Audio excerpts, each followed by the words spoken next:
dalam hal ini saya tegaskan bahwa di hadapan bapak-bapak dan ibu-ibu sekalian dan seluruh jajaran bahwa saya menolak polisi di bawah kementerian.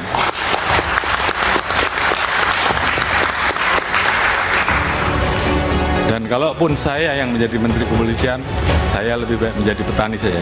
Oh iya, ini menyala nih Pak Kapolri, benar. Oleh karena itu, saya anggap meletakkan Polri di bawah kementerian sama saja melemahkan institusi Polri, melemahkan negara dan melemahkan presiden. Oleh karena itu, apabila ada pilihan, apakah polisi tetap berada di bawah presiden atau polisi tetap di bawah presiden namun ada menteri kepolisian, Kapolri tetap memimpin, saya memilih Kapolri saja yang dicopot. Saya kira itu sebagai untuk sikap tegas. Dan saya minta seluruh jajaran laksanakan ini, perjuangkan sampai titik darah penghargaan. Terima kasih. Luar biasa.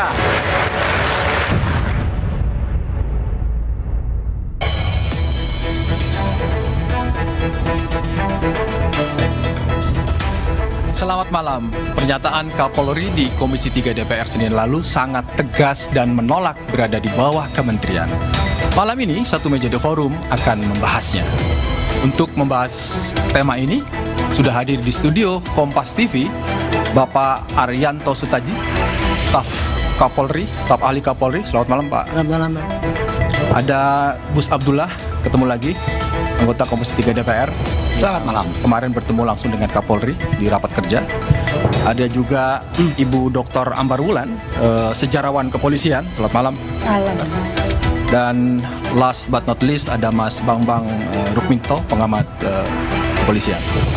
Saya langsung ke Pak Arianto. Pak, Kapolri emosional sekali menyampaikan itu di dalam rapat kerja Komisi 3 dengan agenda yang sebetulnya bukan bicara soal kedudukan kepolisian. Sebetulnya pesan ini untuk siapa, Pak Arianto? Sebagai saya kira itu luapan daripada suatu himpitan yang selama ini diderita oleh Pak Kapolri, ya. Pak Kapolri sebagai pimpinan tertinggi dari para polisi, kan sekarang ini kan polisi kan di banyak tekanan bahwa polisi harus direformasi dan sebagainya. Kemudian ada komisi reformasi.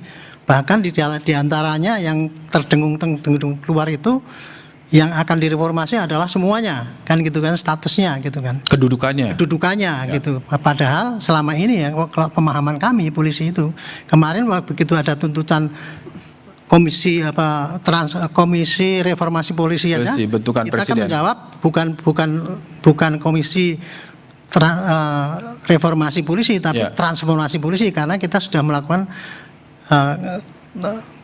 reformasi sejak dulu.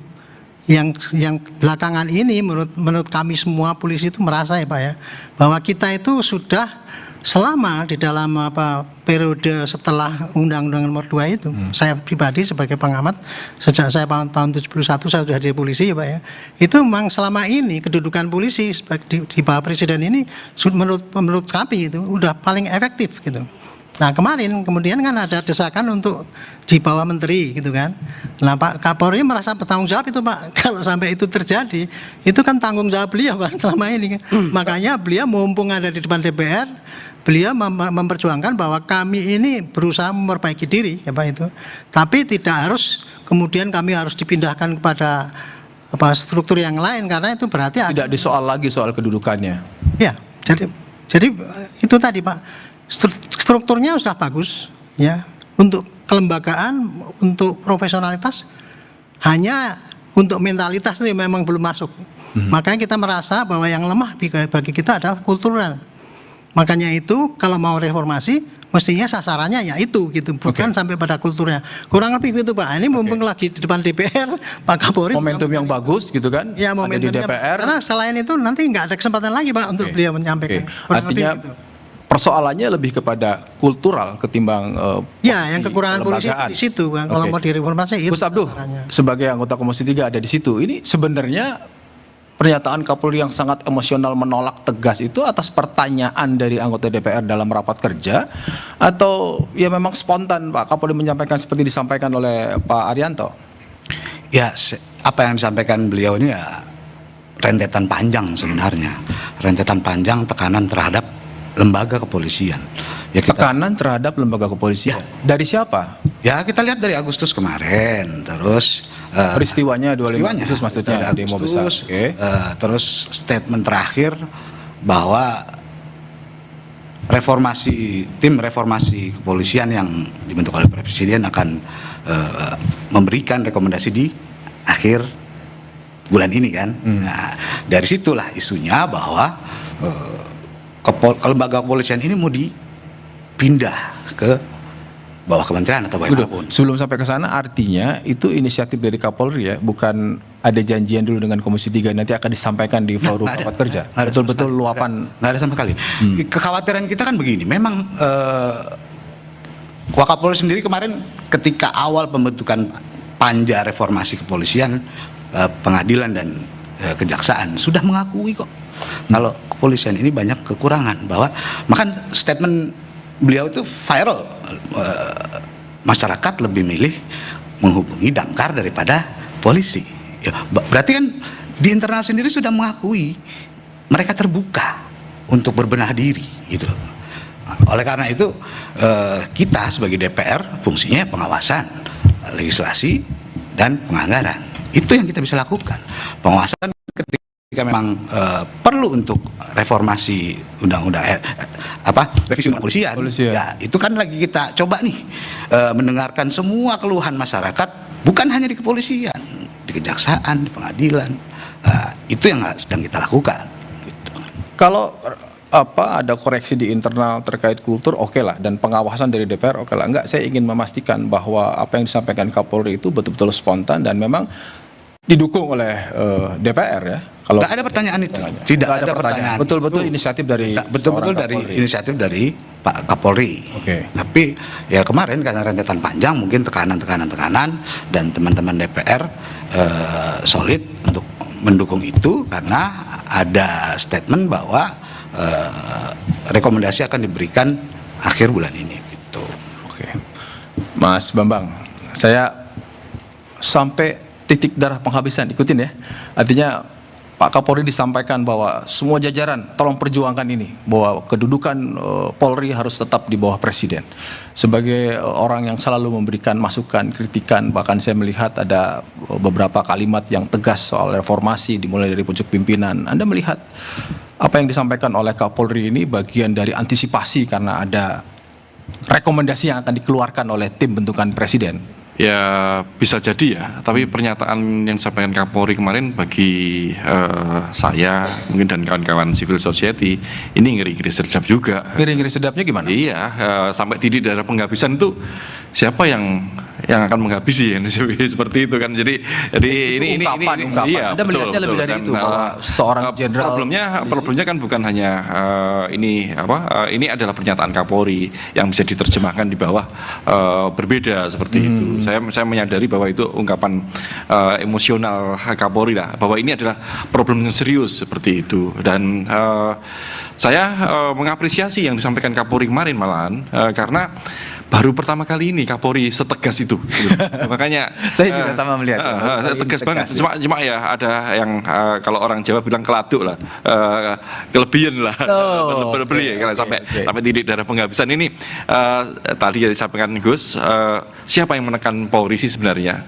Artinya kan ini sangat luas sekali ini. Jangan-jangan yang menekan civil society ya seperti itu, atau pihak lain. Kalau civil society rasanya tidak. Ada satu pernyataan dari Kapolri yang mengatakan bahwa saya menerima juga pesan WhatsApp yang intinya menawari saya posisi Menteri Kepolisian dan saya tolak.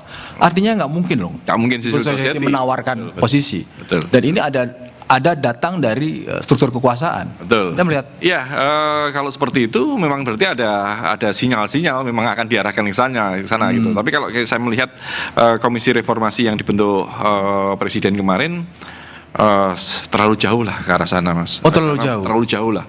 Karena posisi Polri di bawah Presiden itu kan ketetapan MPR, ketetapan MPR 7 tahun 2000. Ya. Jadi mau merubah Nggak mungkin. terlalu jauh. Lalu apa yang membuat Kapolri se-emosional itu? Apalagi seorang Kapolri punya data intelijen yang valid lah harusnya. Punya bocoran lah. Kalau saya dia melihat, menggunakan momentum. Betul. Kalau saya melihat ya ini panggung politik. Panggung saja. politik. Panggung politiknya kawan-kawannya Gus ini. Enggak pasti, tapi kan tetap ada yang harus dipertaruhkan kan. Artinya seorang Kapolri menyampaikan itu, apalagi tadi disampaikan Gus Abduh, tidak ada itu pertanyaan itu, tapi lebih kepada spontanitas Kapolri dan ternyata ada sasarannya karena ditawarin itu. Ya, problemnya kan kalau di dalam politik kan tidak hanya sekedar sesuatu yang eksplisit, Oh, oke. ada pesan-pesan yang lain gitu.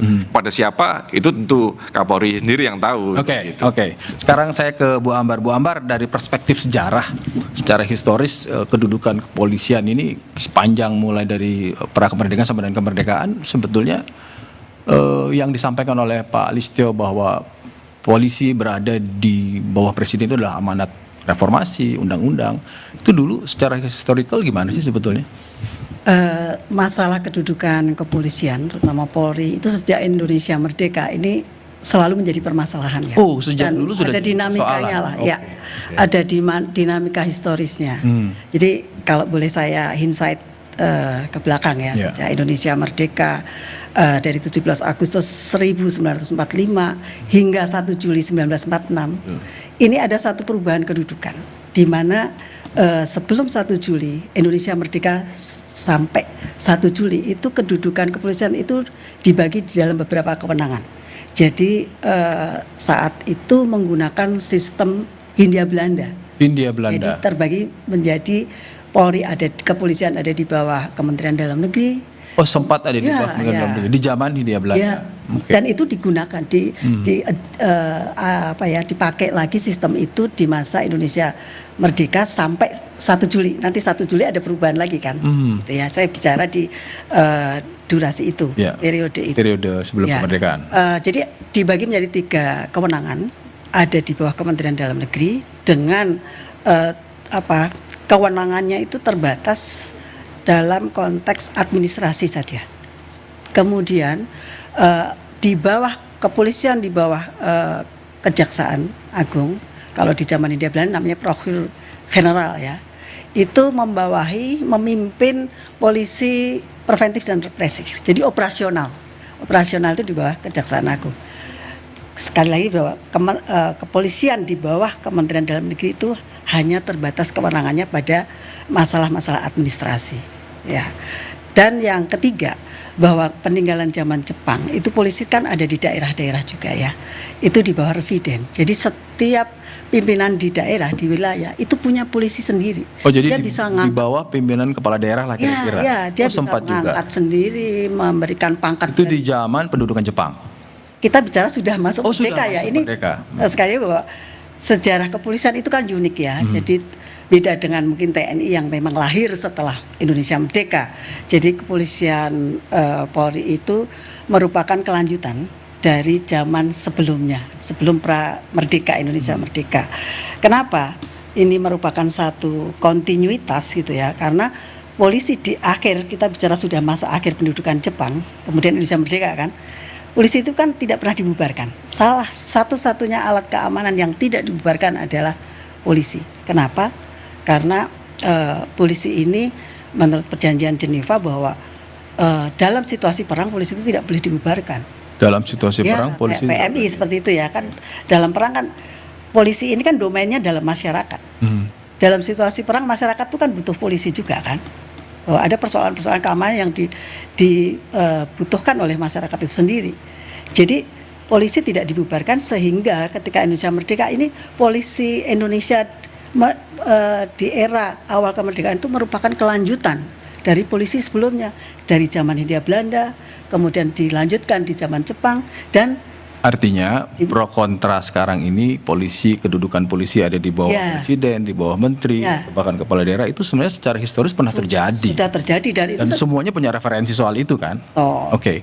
Ya. Kita akan membahas lagi bagaimana polisi dan tarik-tarikan politik di Indonesia saat lagi tetap di Satu Meja The Forum.